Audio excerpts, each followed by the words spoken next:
जो उसमें हमारा जो उसमें हमारा सेक्शन 2 के सब सेक्शन 2 है हमारा, उसमें आप देखेंगे कि डिग्री की एडमिशन डेफिनेशन लिखी हुई है। Decree means the formal expression of an adjudication. Adjudication मतलब कि अदालती कोई फैसला जिसमें दोनों पार्टी के मौक़िफ़ को सुनाया जाए। Of an adjudication which so far as regards the court expressing it conclusively determines the rights of parties with regard to all। जो भी उसमें मैटर्स हों उन सब मैटर्स को सुन के, अगर एक कोई सूट है उसके अंदर तीन चीजों का डिस्कशन है, ठीक है भाई, सूट फॉर डिक्लेरेशन, पोजेशन, जो हमारे सिविल सूट होते हैं उसमें तीन तीन रिलीफ मांगे जाते हैं ना। कोई हमारा दूसरा वो सूट हो उसमें हमारी भाई कंपनसेशन हो, स्पेसिफिक परफॉर्मेंस हो, एक suit for compensation and specific performance.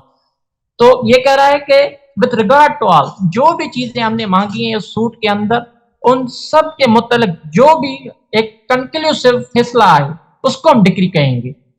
उसके बाद कह रहा है are any of the matters in controversy, या एक ही किसी मैटर को हम डिस्कस करें in the suit and may be either preliminary. जब हम एक चीज को सिर्फ डिटरमाइन करेंगे तो फिर हमारी वो प्रिलिमिनरी रहेगी, हम दोनों चीजों को, सब चीजों को डिस्कस करेंगे तो हमारी वो फाइनल डिग्री कहलाएगी। उसके बाद आगे लिखा हुआ है it shall be deemed to include the rejection of plaint. ये तस्वर किया जाएगा रिजेक्शन ऑफ प्लेन को भी कि वो भी एक डिग्री है। It shall be deemed to include the rejection of plaint but shall not include. जो रिजेक्शन ऑफ प्लेन है, ये जो वर्डिंग है ना, ये थोड़ी बहुत विदाउट टीचर अंडरस्टैंड नहीं हो पाती, तो मैं कोशिश कर रहा हूं कि चीजें जो आपको है ना वो आपको अंडरस्टैंड करा पाऊं। तो इसमें जो ये लफ्ज लिखा हुआ है shall be deemed to include the rejection of plaint, ये जो डिग्री है ये इंक्लूड करती है रिजेक्शन ऑफ प्लेन को भी। डीम्ड मतलब के सपोज किया जाता है कि ये भी हमारी डिग्री है, rejection of plaint, but shall not include, but decree नहीं इंक्लूड करती है। क्या नहीं इंक्लूड करती है? Any adjudication from which an appeal lies as an appeal from an order. क्या नहीं इंक्लूड करती है? Any adjudication from which an appeal lies, हर एडजुडिकेशन जिससे हमारी अपील हो। हम ये नहीं कर पाएंगे कि जिस भी चीज से हमारी अपील जाएगी तो वो हमारी क्या होगी, वो हमारी डिग्री होगी। वैसे जो एक जनरल प्रिंसिपल है ना कि जो हमारी अपील होती है वो हर डिग्री के अगेंस्ट हम अपील में जा सकते हैं। अगर कोई डिग्री आ गई उसके अगेंस्ट हम अपील में जा सकते हैं। मगर कहता है जो हमारे आर्डर्स होते हैं वो भी कुछ अपीलेबल है, तो हम क्या कहेंगे, वो आर्डर्स भी हमारे क्या हैं, वो डिग्री हैं।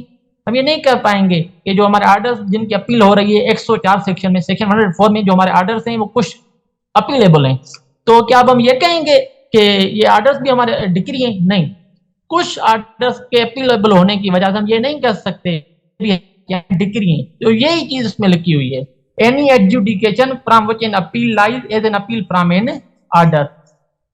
जैसे कुछ जो हमारे आर्डर्स हैं उनकी अपील होती है, तो अब ये हमने ये अब हम ये नहीं कर सकते कि ये जो हमारे आर्डर्स हैं जो सब के सब हमारे आर्डर्स होंगे वो फिर अपीलेबल होंगे। नहीं, ये कुछ एक्सेप्शन है, कुछ आर्डर्स हैं जिनको हम अपील में ले जा सकते हैं। तो ये हमारी हो गई अब डिग्री की डेफिनेशन। अब हम चलते हैं आर्डर की डेफिनेशन के ऊपर। सेक्शन 2 सब सेक्शन 14 में आर्डर में जब देखेंगे लिखा हुआ order mean the formal expression of any a decision, मतलब एक पार्टी को सुन के भी दिया जा सकता है, of any decision of civil court which is not a decree. भाई आर्डर डिग्री क्यों नहीं है? क्योंकि आर्डर कोई हतमी डिटर्मिनेशन ऑफ राइट नहीं करता, आर्डर दोनों पार्टीज को सुन के कोर्ट पास नहीं करती है, तब हम कहते हैं order is not a degree. अब ये आपसे एमसीक्यूज ये पूछे जा सकते हैं, देश देश means the formal expression of any decision of court civil court which is not a decree. Order, judgment, X Y Z फलां फलां, ये आपको मुख्तलिफ किस्म के वर्ड दे के पूछे जा सकते हैं क्वेश्चन। तो आपको जब ये डेफिनेशन पड़ी हुई होंगी डिटेल में लाइन बाय लाइन, तो आप ये आसानी से अटेम्प्ट कर पाएंगे। उसके बाद हम आते हैं जो हमारा सब सेक्शन नंबर 9 है, जजमेंट। जजमेंट के लिए लिखा हुआ judgement mean the statement given by the जज of the grounds of decree और आर्डर। जज डिक्री और आर्डर के ग्राउंड दे कि मैंने ये डिक्री किन वजूहात पे ये दी है, ये मैंने आर्डर किन वजूहात पे दिया है। जो ये ग्राउंड देता है हम उसको क्या कहते हैं, जजमेंट। हमेशा जब भी कोई कोर्ट फैसला अपना सुनाती है तो उसमें पहले तकरीबन अकॉर्डिंग टू द डिसीजन वो इतने पेजेस पे उसकी जजमेंट होती है, 10-10, 15-15, 20-20 पेजेस पे उसकी जजमेंट होती है, जिसमें सारा एक हवाला लिखा होता है कि कैसे प्लेंट आई, कैसे हमने पार्टीज को बुलवाया, कैसे हमने एविडेंस रिकॉर्ड की, कौन सा काज ऑफ एक्शन था, कौन से काज ऑफ एक्शन पे कौन से जो इश्यूज फ्रेम किए, और कौन से इशू पे हमने क्या डिसाइड किया। तो ये सारी जो चीजें ना वो हमारी इस जजमेंट के अंदर लिखी हुई होती हैं। तो ये अब हमारी 3 डेफिनेशन हो गई। अब उसके बाद हम आते हैं एक और डेफिनेशन पे। एक बात मैं इधर और कह दूं कि जो हमारी डेफिनेशन होती है ना, ये हमारे कॉन्सेप्ट पे नहीं चलती हैं कि भाई ये जो कॉन्सेप्ट ये कहता है तो हमारी डेफिनेशन भी ये होनी चाहिए। नहीं, डेफिनेशन हमेशा जो भी एक्ट हो उसकी एक्चुअल वर्डिंग होनी चाहिए। ये हमारा ये किसी और का कॉन्सेप्ट नहीं चल सकता कि या भाई इसका कि हम कॉन्सेप्ट ले लेते हैं कोई अपने दिमाग के अंदर। जैसे मैं आपको इधर एग्जांपल दे देता हूँ, सिर्फ उस चीज को आपको मैं पढ़ाता हूँ। अब ले लें एग्जांपल कोड का। भाई जो कोड है, ये कोड ऑफ सिविल प्रोसीजर का नेम है। ये भी एक एमसीक्यू से मैं भूल गया आपको ये पहले ही मुझे बताना था कि कोड ऑफ सिविल प्रोसीजर का एक शॉर्ट नेम क्या है। तो उसका जो शॉर्ट नेम है ना, वो आपको मुख्तलिफ एमसीक्यूज देगा, सीपीसीए या कोई और देगा, फिर कोड भी लिखेगा। आप क्या कहेंगे, कोड है। कोड जो है शॉर्ट नेम है कोड ऑफ सिविल प्रोसीजर का। तो अब जो कोड है इसके अंदर क्या क्या आता है, आप कहेंगे सिविल प्रोसीजर कोड के अंदर ऑर्डर्स भी हैं। भाई ऑर्डर के अंदर रूल्स भी हैं, भाई सेक्शंस भी हैं। आप कह पाएंगे क्योंकि ये चीज है। मगर जो हमारा जो जो डेफिनेशन क्लास के अंदर जो कोड को डिफाइन किया गया है वो कहा गया code include rules. Code rules को इंक्लूड करता है। ये जो हमारी इधर उधर की बातें ऑर्डर वाली, सेक्शन वाली, ये हमारी चीजें कोड के अंदर नहीं आनी है। तो ये जो मैंने आपको बात कही कॉन्सेप्ट लेना कि ये हमारे कॉन्सेप्ट की चीजें नहीं है डेफिनेशन, या कोई एक्ट को पढ़ना के कॉन्सेप्ट ये कहता है। अब मैं दूसरी डेफिनेशन पे चलता हूँ। भाई हम जो एक मूवेबल होता है, इमूवेबल प्रॉपर्टी होती है, उसका हम डिफरेंस जो निकालते हैं वो ये निकालते हैं कि anything attached with the earth is called movable property, anything not attached with the earth is called as a movable property. तो जब हम इधर देखते हैं भाई मूवेबल प्रॉपर्टी की डेफिनेशन क्या है, तो मूवेबल प्रॉपर्टी में डेफिनेशन में लिखता है movable property include growing crops. अब हमें यही चीज लिखनी है, हमें कोई और चीजें नहीं लिखनी है कि ये वो हमारा ये कॉन्सेप्ट है। ये सारी की सारी जो चीजें हमारी गलत हो जाएंगी। तो मूवेबल प्रॉपर्टी सीपीसी के अंदर क्या उसको कैसे डिफाइन किया गया है, इसको ये डिफाइन किया है, इस तरीके से डिफाइन किया गया है movable property include growing crop. अब आप आ जाएं ये जो हमारे डेफिनेशन क्लास है ना उस पे आप आ जाएं। उसमें आप देखेंगे जो सबसेक्शन नंबर 1 है ना उसमें लिखा होगा कोड इंक्लूड रूल्स। ये आपका बहुत बड़ा इंपॉर्टेंट एमसीक्यू है। आप इसको ये रिमाइंड कर लें, ये आप मेरे ख्याल से तकरीबन 3-4 बार गेट में आ चुका है। उसके बाद आप आ जाएं सब सेक्शन नंबर 13 पर मूवेबल प्रॉपर्टी। उसमें लिखा है movable property includes growing crops. तकरीबन ये आपकी 5-6 डेफिनेशन हो गई। अब हम चलते हैं, जब भाई डिग्री पास हो गई, किसी के हक में होगी और किसी के अगेंस्ट में होगी। जिसके हक में होगी डिग्री हम कहेंगे उसको डिग्री होल्डर। जिसके हक में फैसला आना है हम उसको क्या कहेंगे, ये भाई डिग्री होल्डर है। और जिसके अगेंस्ट फैसला आना है, जिसके अगेंस्ट फैसला आ गया है, हम उसको क्या कहते हैं, जजमेंट डेप्टर। ये याद कर लें दो टर्म, डिग्री होल्डर और जजमेंट डेप्टर। भाई ये जो डिग्री होल्डर है हम किसको कहते हैं, डिग्री होल्डर मींस जिसके फेवर में डिग्री पास हो गई। जजमेंट डेप्टर मींस जिसके अगेंस्ट डिग्री पास हुई है। अब आप आ जाएं इसके डेफिनेशन के ऊपर कि भाई लिखा हुआ है सबसेक्शन नंबर 3 में degree holder. Degree holder means any person in whose favor a decree has been passed or an order capable of execution has been made। यहाँ कोई ऐसा ऑर्डर पास हो गया है जिसकी अब क्या होनी है, एग्जीक्यूशन होनी है। अब भाई जब किसी के हक में फैसला आ जाता है तो उसकी जाहिर सी बात है एग्जीक्यूशन होनी है। या किसी के बरखिलाफ फैसला आ जाए उसकी भी एग्जीक्यूशन होनी है। ये तो नहीं होना कि इसके फेवर में आए तो उसकी एग्जीक्यूशन होनी है, इसके डिसफेवर में आए तो उसकी एग्जीक्यूशन नहीं होनी है। अब हम चलते हैं जजमेंट डेप्टर की डेफिनेशन पे। आप देखें सबसेक्शन नंबर 10 जजमेंट डेप्टर में लिखा हुआ है judgment debtor means any person against whom a decree has been passed। जिसके अगेंस्ट डिक्री आ गई है। अभी आपसे डेफिनेशन देके क्वेश्चन किया जाता है, देश आपको डेफिनेशन का ये ब्लैंक दे देगा, आपको पूछेगा means any person against whom a decree has been passed। आप क्या कहेंगे, जजमेंट डेप्टर। जजमेंट डेप्टर कहते हैं हम उसको जिसके बरखिलाफ कोई डिग्री पास आती है, पास होती है। आई थिंक ये जो चीजें अब आप क्या करोगे, 3-4 और मैंने डेफिनेशन ऐड कर दिया, तकरीबन 7-8 डेफिनेशन हमारी हो गई हैं। और उसके बाद हम चलते हैं दो बड़े आम कॉन्सेप्ट के ऊपर, वो एक फॉरेन कोर्ट है और दूसरा हमारा फॉरेन जजमेंट है।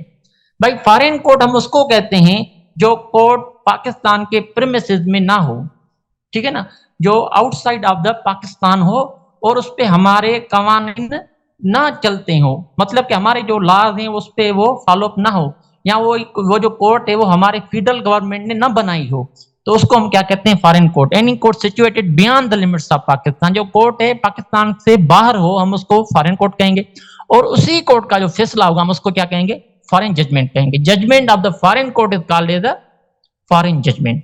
अब हम चलते हैं इसकी बुक रीडिंग पे।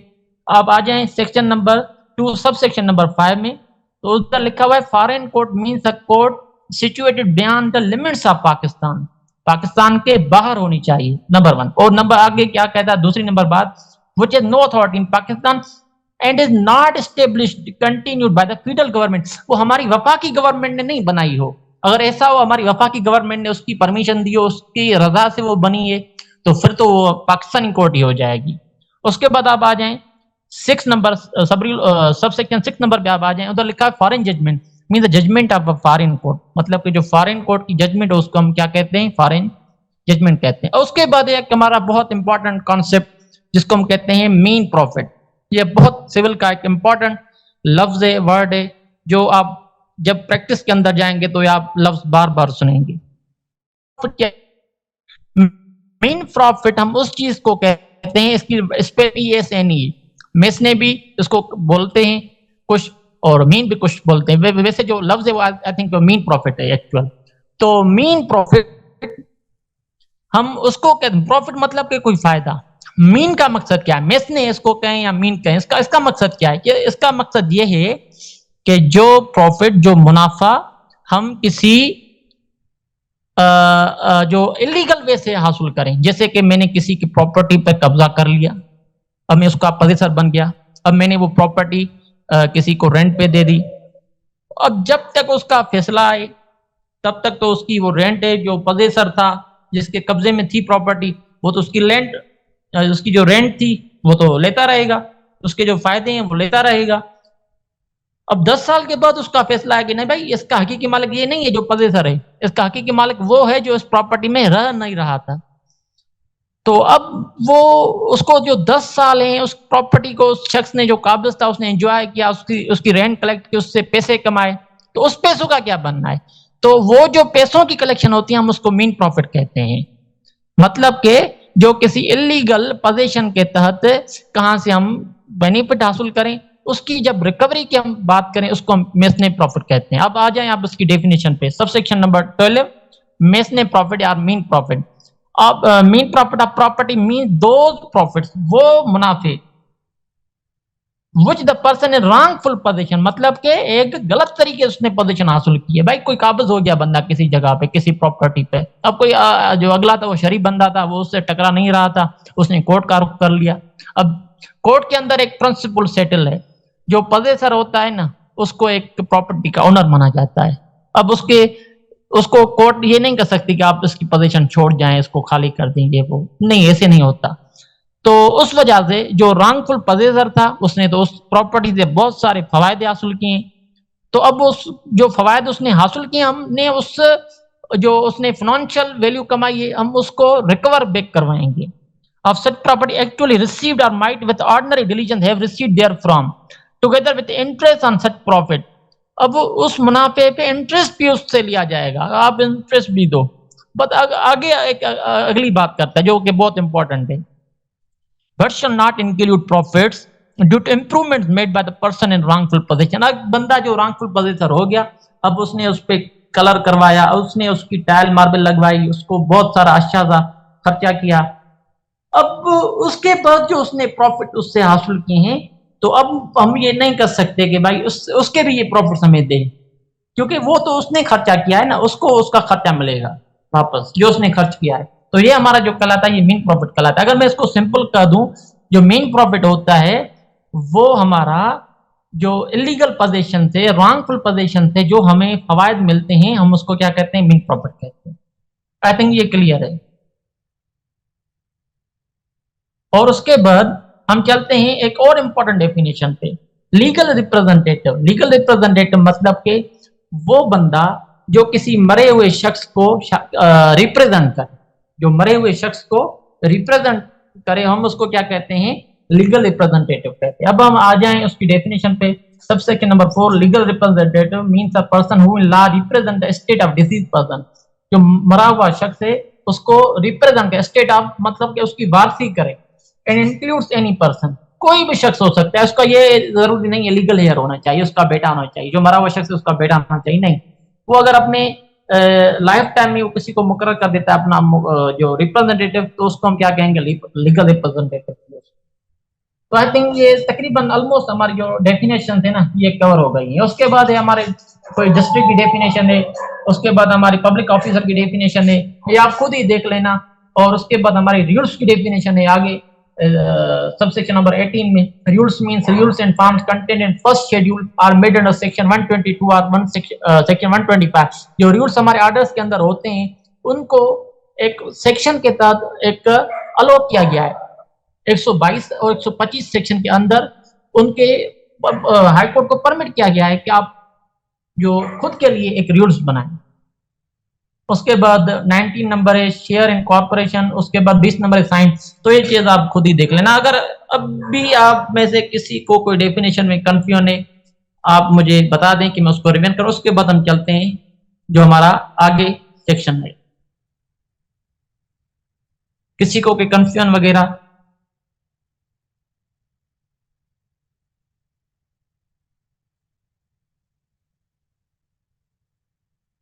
चलो अब हम चलते हैं उसके आगे, सेक्शन नंबर 3। ये बहुत इंपॉर्टेंट सेक्शन है, सबऑर्डिनेशन ऑफ कोर्ट्स। सबऑर्डिनेट लफ्ज का मकसद क्या है, जो किसी बंदे के नीचे हो, जो नीचे वाला बंदा होता है वो क्या कहलाता है, सबऑर्डिनेट में। सबऑर्डिनेट में अब कहता है सबऑर्डिनेशन ऑफ कोर्ट्स के कोर्ट्स जो सिविल हैं वो कैसे एक दूसरे के सबऑर्डिनेट हैं। एक सूबे के अंदर जो बड़े से बड़ी कोर्ट होती है वो हाई कोर्ट होती है, फिर उससे नीचे जो कोर्ट होती है वो हमारी डिस्ट्रिक्ट कोर्ट होती है, उसके नीचे जो हमारी कोर्ट होती है वो हमारी सिविल कोर्ट होती है, उससे भी नीचे जो हमारी कोर्ट होती है वो तकरीबन इक्वल ग्रेड के होती है, मगर फिर भी हम उसको ये कहते हैं कि उसके जो नीचे कोर्ट होती है हमारी सिमाल कास्ट, जो कंज्यूमर कोर्ट वगैरह जज बैठते हैं ना, तो उसको हम कहते हैं सिमाल कास्ट कोर्ट। तो अब कहता है हाई कोर्ट हमारी बड़े सिविल कोर्ट है, सिविल का फॉर्म है। उससे जो नीचे है वो डिस्ट्रिक्ट कोर्ट है, उसके जो नीचे है दोनों है, सिविल कोर्ट भी उसके नीचे है और जो सिमाल कास्ट कोर्ट है वो भी उसके नीचे है। बाकी फिर ये तीनों के तीनों, डिस्ट्रिक्ट हो, सिविल कोर्ट हो या कोई सिमाल कास्ट कोर्ट हो, ये तीनों के तीनों जो कोर्ट हैं वो हाई कोर्ट से नीचे हैं। तो ये हमारा कॉन्सेप्ट है सबऑर्डिनेशन ऑफ कोर्ट्स का। अब हम चलते हैं इसकी रीडिंग। सबऑर्डिनेशन ऑफ कोर्ट्स में, for the purposes of this code, the district court is subordinate to the high court. District court high court के सबऑर्डिनेट है। And every civil court of grade inferior to date of district court, और district court के नीचे जो भी civil court होगी वो दोनों के सबऑर्डिनेट है, डिस्ट्रिक्ट के भी सबऑर्डिनेट है और हाई कोर्ट के भी सबऑर्डिनेट है।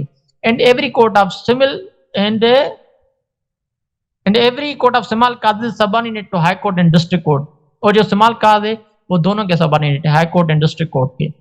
तो ये अब हमारा हो गया सेक्शन नंबर 3। अब ये बहुत इंपॉर्टेंट हमारा सेक्शन जिसको अब हम कहते हैं सेविंग क्लास, सेक्शन नंबर 4।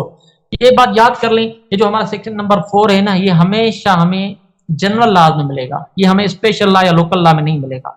अब सेविंग क्लास का मकसद क्या है भाई? सेविंग जो लफ्ज है ना, इसका जो मकसद है वो मकसद है महफूज करना, महफूज करना, किसी चीज को बचा के रख लेना।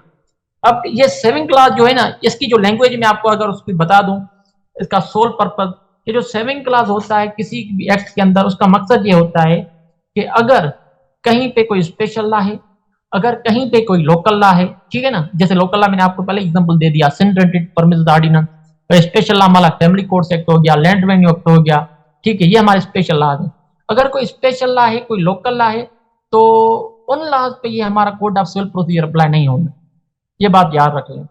क्योंकि उन लॉज के अंदर ये स्पेशली मना किया गया है कि ये जो लैंड रेवेन्यू एक्ट है उसके 172 सेक्शन में मना किया गया है कि लैंड रेवेन्यू एक्ट के मैटर्स पे, रेवेन्यू मैटर्स पे जो हमारी सिविल कोर्ट है, जो हमारा कोड ऑफ सिविल प्रोसीजर है वो नहीं चलेगा।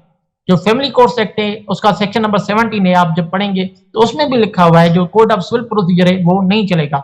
मतलब कि वो जो फैमिली कोर्ट्स हैं, जो लैंड रेवेन्यू कोर्ट्स हैं, वो स्पेशल लॉज हैं, उन्होंने मना कर दिया है कि ये जो हमारा सीपीसी है ये नहीं चलेगा। और फिर ये भी वहां पे लिखा हुआ है अगर कहीं पे कोई प्रोसीजर नहीं है तो फिर वो सीपीसी को यूज कर सकते हैं। तो अब हम दोबारा मैं इसको अगर कंसाइज फॉर्म में ले आऊं कि सेविंग क्लास का जो मकसद है ना कि इसको महफूज करके रख लेना। अगर कहीं पे किसी और लॉ ने अपना कोई प्रोसीजर अडॉप्ट कर लिया है, कोई स्पेशल लॉ है उसने कोई अपना प्रोसीजर बना लिया है, तो उसमें वो प्रोसीजर चलना है। बाकी अगर उसमें कोई उन्होंने प्रोसीजर नहीं बनाया है, वो कोड ऑफ सिविल प्रोसीजर की हेल्प लेते हैं, तो फिर वो ले सकते हैं। इसको हम क्या कहते हैं? Saving class. सेविंग क्लास हमेशा जनरल लॉ में आपको मिलेगा, आपको वो लोकल लॉ या स्पेशल लॉ में नहीं मिलेगा। अब हम आ जाते हैं इसकी रीडिंग पे। Section 4 saving. In the absence of any specific provision to the contrary, nothing in this code shall be deemed to limit or otherwise affect any special or local law. ये जो भी हमारा कोड ऑफ सिविल प्रोसीजर है ना, ये हमारा local law और special law पे अफेक्ट नहीं होगा, असरअंदाज नहीं होगा। Now in force of power conferred or any special form of procedure prescribed by or under any law for time being enforced। तो आई थिंक आपको ये सेविंग क्लास का मकसद समझ आ गया होगा। भाई सेविंग क्लास बहुत इंपॉर्टेंट चीज है, आप इसको अगेन रिपीट कर लेता हूँ, समझ लें। सेविंग क्लास का जो मकसद है कि एक ऐसा क्लास हर जनरल लॉ के अंदर मौजूद होता है जो कहता है कि अगर कोई स्पेशल लॉ, कोई लोकल लॉ को अपना प्रोसीजर है तो ठीक है, अगर नहीं है तो फिर ये सीपीसी उनके लिए अवेलेबल है, फिर उनके लिए सीआरपीसी अवेलेबल है, सीआरपीसी में भी है सेविंग क्लास। ठीक है, तो ये वही प्रोसीजर उनके लिए अवेलेबल है अगर उनको कोई और चीज है, उनको कोई और अपना प्रोसीजर नहीं है तो। आई थिंक ये आपको अब सेक्शन नंबर 4 क्लियर हो गया होगा। अगर किसी को क्लियर नहीं है सेक्शन नंबर 3 या सेक्शन नंबर 4, आप मुझे इधर ही बता दें कि मैं उसको रिपीट कर सकूं, फिर उसके हम आगे चलेंगे बात। जल्दी जल्दी बताएं क्योंकि टाइम बहुत शॉर्ट है और आगे बहुत लेंथी सेशन अभी पड़े हैं। क्लियर है?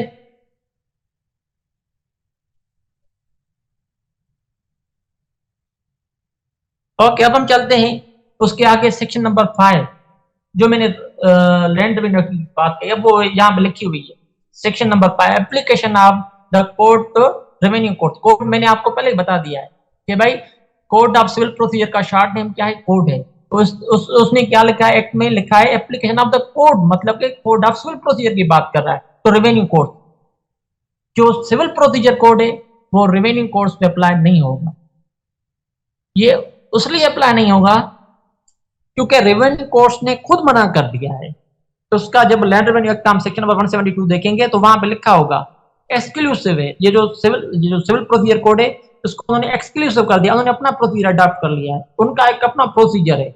अगर फिर आगे ये चीज लिखी हुई है, अगर कहीं पे उनके पास कोई प्रोसीजर में फ्लॉ है, कहीं पे उनके पास कोई एक है, तो फिर वो कोर्टें इस चीज को यूज कर सकते हैं, क्योंकि ये जो हमारा सीपीसी है ये बार नहीं करता, ये किसी पे रुकावट नहीं डालता कि आप मेरे प्रोसीजर को इस्तेमाल नहीं कर सकते। मगर जो स्पेशल लॉज हैं, जो लोकल लॉज हैं, वो बार करते हैं कि अब जो आपका ये जो कोड ऑफ सिविल प्रोसीजर है, ये कोड ऑफ क्रिमिनल प्रोसीजर है, ये हम इस्तेमाल नहीं करेंगे। तो ये हो गया अब हमारा section number 5 application of the court revenue codes. अब उसके बाद बहुत एक इंपॉर्टेंट चीज शुरू होने वाली है सेक्शन नंबर 6 में, पेक्यूनरी जुरिसडिक्शन जिसको हम कहते हैं। अब जो जुरिसडिक्शन है ना वो मुख्तलिफ किस्म की हैं, मुख्तलिफ किस्म की जुरिसडिक्शन है। एपलेट जुरिसडिक्शन है, ओरिजिनल जुरिसडिक्शन है, ठीक है, उसके बाद सब्जेक्ट मैटर जुरिसडिक्शन है, ठीक है, इसके अलावा भी और किस्म हो सकते हैं जुरिसडिक्शन के। अब जुरिसडिक्शन लफ्ज जो है ना बेसिकली उसको आप समझें कि वो है क्या।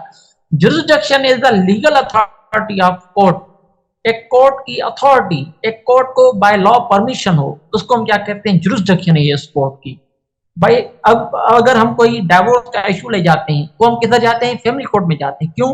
क्योंकि उसको क्या है? जुरिसडिक्शन, उसको एक परमिशन है। अगर वो हम केस मैजिस्ट्रेट के पास ले जाए तो मैजिस्ट्रेट हमारा वो केस एंटरटेन नहीं करेगा, क्योंकि उसके पास अथॉरिटी नहीं है उस मैटर को एंटरटेन करने के लिए। अगर हमसे सपोज कोई नैब का मैटर हो, हम वो नैब कोर्ट में ले जाएंगे, हम किसी सिविल कोर्ट में नहीं ले जाएंगे। क्यों?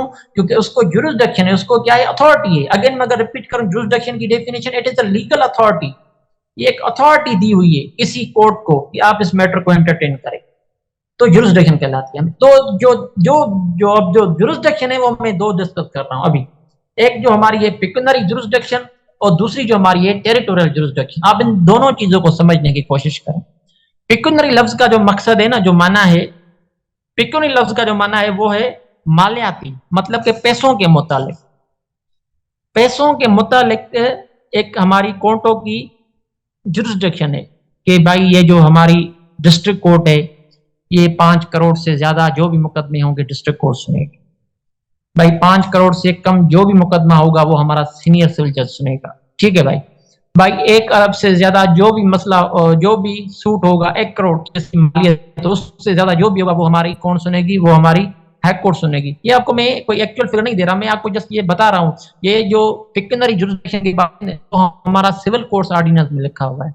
Civil courts ordinance section number 9 चीज लिखी हुई है कि हाई कोर्ट वो एक उसकी लिस्ट बना देती है, बता देती है कि भाई ये जो मैटर है आप इसके जो नीचे इन पैसों के जो नीचे होगा मैटर आप ये फलां कोर्ट में दर्ज कर सकते हैं, उस जो ऊपर वाला आप इधर दर्ज कर सकते हैं। मैं जैसा आपको ये समझाने की खातिर ये एग्जांपल आपको दे रहा हूँ। अगर कोई 5 करोड़ का, मैंने एग्जांपल क्या लिया कि अगर कोई 5 करोड़ का मैटर है, भाई 5 करोड़ के ऊपर है, तो हम कहते हैं भाई ये डिस्ट्रिक्ट कोर्ट की अब जुरिसडिक्शन है, तो अब हम इसको क्या कहेंगे, पिक्यूनरी जुरिसडिक्शन। अब उससे कम कोई मैटर है तो हम क्या कहेंगे, भाई ये जो अब हमारा मैटर है ये हमारा सीनियर सिविल जज का है, सीनियर सिविल कोर्ट का है।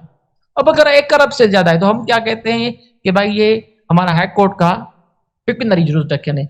अब अगर हम ये करें कि भाई हम 2 करोड़ का मुकदमा डायरेक्ट जाके डिस्ट्रिक्ट कोर्ट के पास लगा लें, तो वो उसकी जुरिसडिक्शन नहीं है, उससे बढ़कर उसकी जुरिसडिक्शन है, क्योंकि 5 करोड़ से बढ़कर मुकदमे सुन सकता है। मगर वो जो 2 करोड़ का मुकदमा है वो जो अदालत है वो रिजेक्ट कर देगी, या आप उसका एक प्रॉपर फोरम जो है आप उस पे जाएं। 1 मिनट वेट करें, मैं आपको दोबारा ज्वाइन कर रहा हूँ।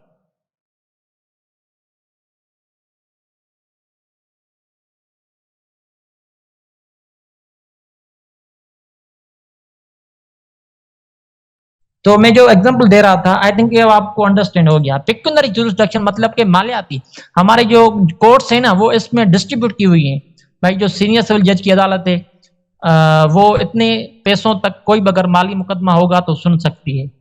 अब अगर इससे बढ़कर जो मैटर होगा वो हमारा डिस्ट्रिक्ट कोर्ट सुनेगा, उससे बढ़कर जो मैटर होगा वो हमारा हाई कोर्ट सुनेगा। तो आई थिंक ये पिक्यूनरी जुरिसडिक्शन को जो मैंने आपको कॉन्सेप्ट दिया, ये एक्चुअल कोई फिगर नहीं है जो मैंने आपको बताई है, ये फिगर चेंज होती रहती है। ठीक है, वो आपकी जो फिगर है ना वो आपको सिविल कोर्ट्स ऑर्डिनेंस के सेक्शन नंबर 9 में ये चीज लिखी हुई है उधर भी, कि भाई हाई कोर्ट ये डिटरमाइन करेगी कि कौन सी कोर्ट कितने मालियत का मुकदमा सुन सकती है।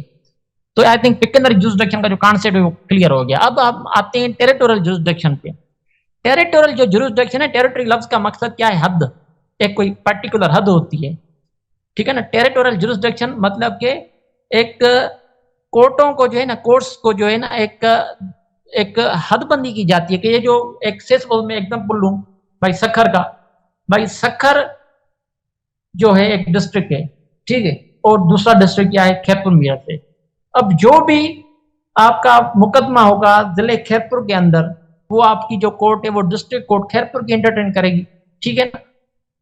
अगर कोई मैटर है सखर की हद में, सखर डिस्ट्रिक्ट के रीजन में है, तो उस मैटर को हमारी सखर की डिस्ट्रिक्ट कोर्ट एंटरटेन करेगी। ये मैं आपको समझाने की कोशिश कर रहा हूँ। इसको हम क्या कहते हैं, टेरिटोरियल जुरिसडिक्शन। जैसे अब हम देखते हैं ना थानों को, भाई हमारे थाने जो होते हैं, एक जिले के अंदर 100 पुलिस स्टेशन होती हैं, तो आप देखते हैं ना, तो वो पुलिस स्टेशन में एक हदबंदी होती है, ये फलां एरिया से फलां एरिया तक ये इस स्टेशन पुलिस स्टेशन पे मुकदमा दर्ज होना है। अगर ये इस एरिया से बाहर है, कोई ऑफेंस हुआ तो ये फलां जगह पे मुकदमा दर्ज होना है। तो आई थिंक ये आपको टेरिटोरियल जुरिसडिक्शन का कॉन्सेप्ट क्लियर हो गया। सॉरी, मैंने सिविल के अंदर एक क्रिमिनल का आपको एग्जांपल दे दिया just for the understanding purpose.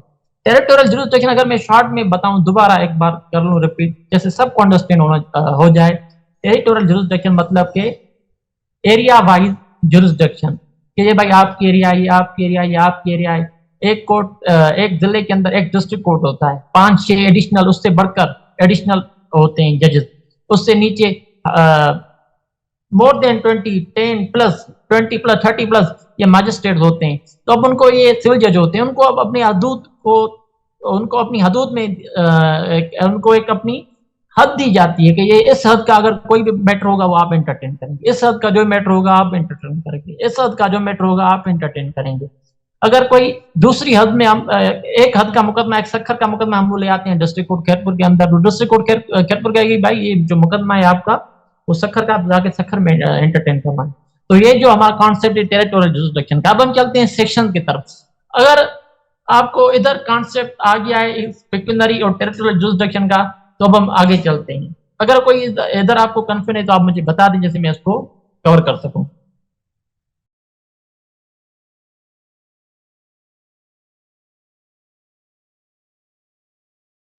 Clear है? सबको क्लियर है? तो अब हम चलते हैं रीडिंग की तरफ, उसके बाद मैं आता हूं टेरिटोरियल जुरिसडिक्शन की तरफ। जो हमारा पेक्यूनरी जुरिसडिक्शन का सेक्शन है ना इधर कोड ऑफ सिविल प्रोसीजर में, वो सेक्शन नंबर 6 है। और जो टेरिटोरियल जुरिसडिक्शन के जो हमारे सेक्शन थे ना, वो हमारे सेक्शन नंबर 16 से लेकर 20 तक है। तो अब हम पहले देखते हैं पेक्यूनरी जुरिसडिक्शन को, उसके बाद हम देखते हैं टेरिटोरियल जुरिसडिक्शन को। ठीक है ना? क्लियर है ना? अगर किसी को अब भी कोई कंफ्यूजन है, कोई क्वेश्चन है, तो आप इधर ही मैसेज कर दें कि मैं आपको अभी के अभी उसका आंसर दे देता हूं। ठीक है? तो हम चलते हैं सेक्शन नंबर 6 पेक्यूनरी जुरिसडिक्शन की तरफ। Save in so far as otherwise provided expressly, nothing herein contained shall operate to give any court jurisdiction over। ये तो कह रहा है कि इधर कुछ नहीं लिखा हुआ, nothing herein contained shall operate to give any court jurisdiction over suit the amount of value of the subject matter of which exceed the pecuniary limits if any of its or ordinary jurisdiction। ठीक है ना? ये हमारा pecuniary jurisdiction के बारे में लिखा हुआ है।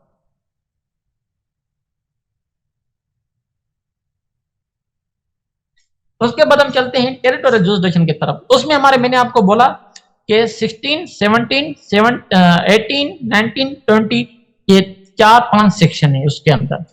तो मैं दोबारा टेरिटोरियल जुरिसडिक्शन का आपको ओवरव्यू दे देता हूं। भाई टेरिटोरियल जुरिसडिक्शन होती है वो इलाके की हद होती है कि भाई इस इलाके का जो मुकदमा होगा वो इस कोर्ट के अंदर जाएगा। ठीक है ना? इसको टेरिटोरियल जुरिसडिक्शन कहते हैं।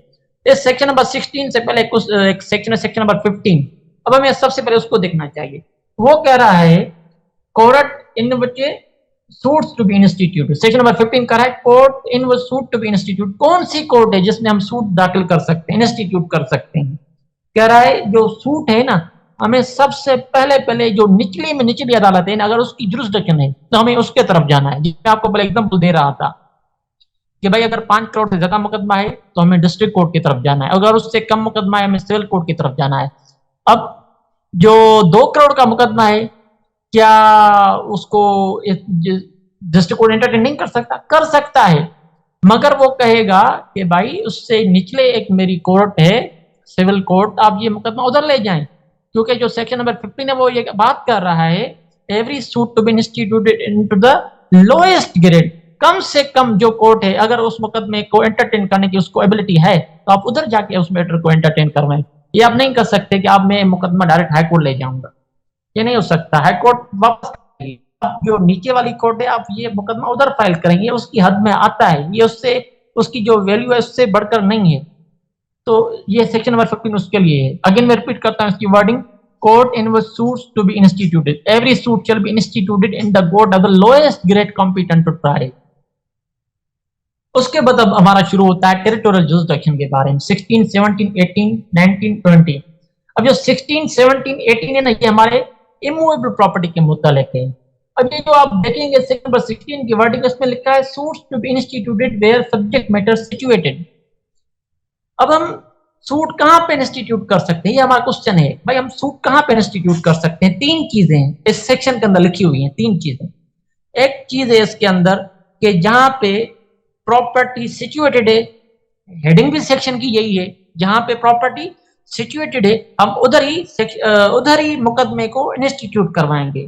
अगर कोई प्रॉपर्टी है वो डिस्ट्रिक्ट खैरपुर के अंदर है, तो हम अगर उस प्रॉपर्टी पे कोई डिस्प्यूट हो जाता है, सिविल मुकदमा हम शुरू कर देते हैं, तो हम जो जिस हद में वो प्रॉपर्टी सिचुएटेड है हम उसी कोर्ट में जाएंगे। हम ये नहीं कर सकते कि हम इसको ले जाएं हैदराबाद कोर्ट में, हम ले जाएं इसको कराची कोर्ट में, हम इसको ले जाएं सखर कोर्ट में, ये नहीं हो सकता। नंबर 1 बात ये कह रहा है। और नंबर दूसरी बात कर रहा है, उसको आप समझ लें। नंबर दूसरी जो इसके अंदर बात कही हुई है, नंबर 1 कि जहां पे प्रॉपर्टी सिचुएटेड है वहां पे मुकदमा करो, नंबर 1। नंबर दूसरी, अगर आप ये न करते, आप ये नहीं करते तो आप ये करें जहां पे डिफेंडेंट रहता है आप वहां पे मुकदमा करें, जहां पे डिफेंडेंट रहता है आप वहां पे मुकदमा करें। नंबर दूसरी बात ये कह रहा है। नंबर तीसरी बात ये कह रहा है जहां पे काज ऑफ एक्शन अराइज हुआ है